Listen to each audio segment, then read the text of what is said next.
Hello, I'm Dr. Parminder Kaur, Assistant Professor, Department of Economics, Bhopal School of Social Sciences. Today, I'll be discussing with you the concept of price discrimination under perfect and imperfect competition.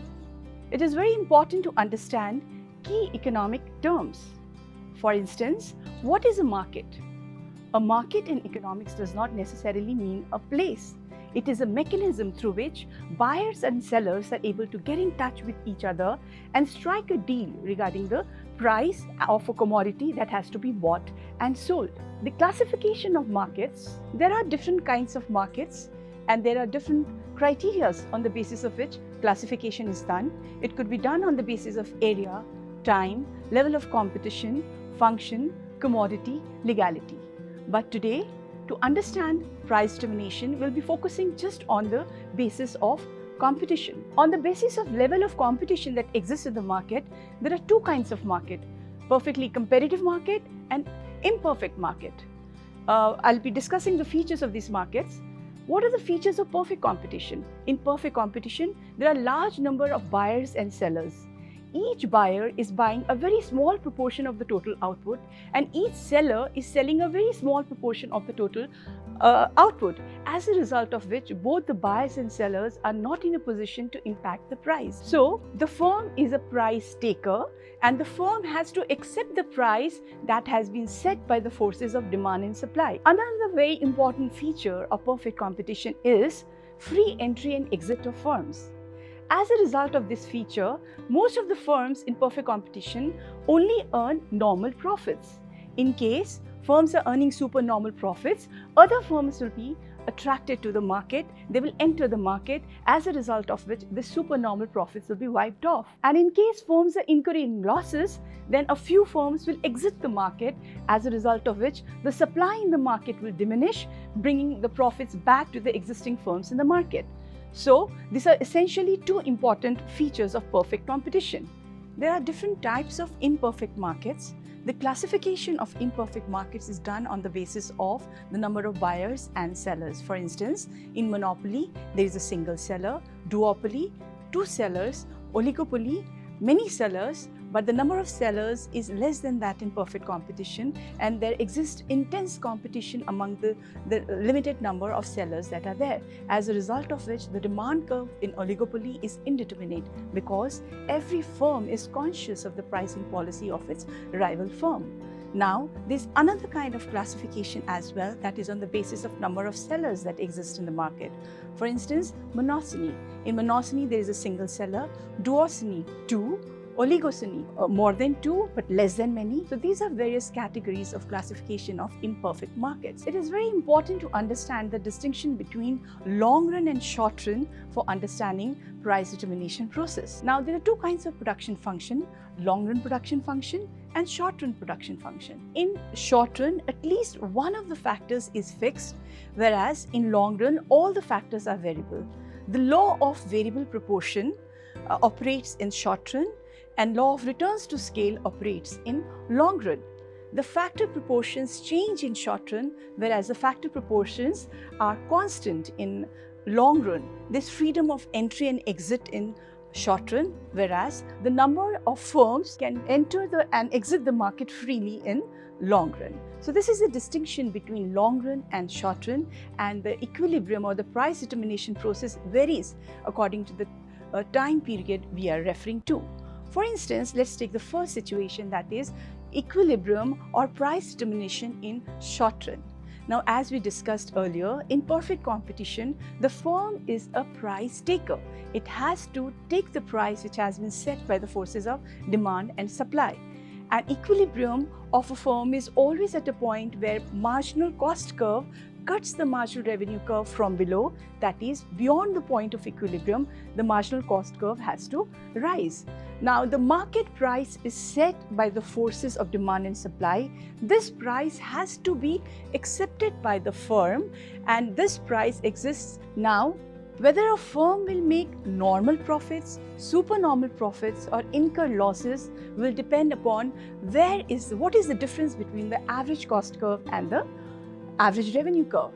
For example, if you look at these two diagrams, in the first diagram we see wherever the point of intersection, that is where the marginal cost curve is cutting the marginal revenue curve from below, and just a brief recall of the revenue curves and the cost curves that we had done in a previous lecture, the average revenue is equals to marginal revenue is equals to price in perfect competition, and both the average cost curve and the marginal cost curve are U-shaped curves. Short-run equilibrium is determined at a point where the short-run marginal cost curve cuts the marginal revenue curve from below, that is at point E. From point E, we drop a perpendicular on the OX axis, and this perpendicular shows us the amount of output produced, that is OM. If you look at the vertical line EM, it shows two things, the average revenue and average cost. The average revenue is EM and average cost is FM. We see that the average revenue is higher than the average cost by EF. So the profit earned by the firm is EF per unit. And if you want to find out the total profit earned by the firm, that would be per unit profit into the total output. That is EF into HF. So this shaded area or the rectangle PHEF depicts the profits or the supernormal profits earned by the firm in short run.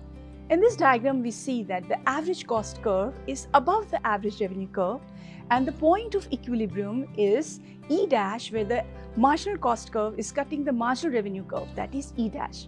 From there, you draw a line which goes and touches the average cost curve. So we see that the average cost is F dash M dash. Average revenue is E dash M dash. Here average cost is higher than the average revenue. Therefore, the firm is incurring losses equals to F dash E dash. So F dash E dash is the per unit loss, and if you want to find out the total loss incurred by the firm, we will multiply F dash E dash by P dash E dash, that is the amount of output that is being produced. So this shaded rectangle H P dash F dash E dash is the losses that are being incurred by the firm. The firms can earn supernormal profits, normal profits, or incur losses in short run. But remember that in long run, all the factors of production are variable, and a firm earns normal profits in long run, and you have to keep in mind that average cost is inclusive of normal profits. So if you look at the graphs here, we see the long run average cost is tangent to the average revenue, that is average cost is equals to average revenue, and the firm is earning normal profits. Now let us take the case of imperfect competition. In imperfect competition too, the firms can earn supernormal profits, normal profits, or incur losses in short run. But in long run, the firms in imperfect competition can earn supernormal profits, normal profits, or incur losses in short run. But in long run, all the firms make normal profits. Now, if you have a look at the average revenue and average cost curves in imperfect competition, remember that the average revenue and marginal revenue curves are downward sloping curves. Why are they downward sloping? Because in imperfect competition, the number of sellers is not very large and the firm is a price maker. And if the firm wants to sell more, it has to reduce its price. That is why the average revenue curve is a downward sloping curve. MR curve is also downward sloping, but the fall in MR is twice the fall in AR, that is, fall in marginal revenue is higher than the fall in the average revenue. The average cost curve and the marginal cost curve are again U-shaped curves like it was in perfect competition due to the operation of law of variable proportion.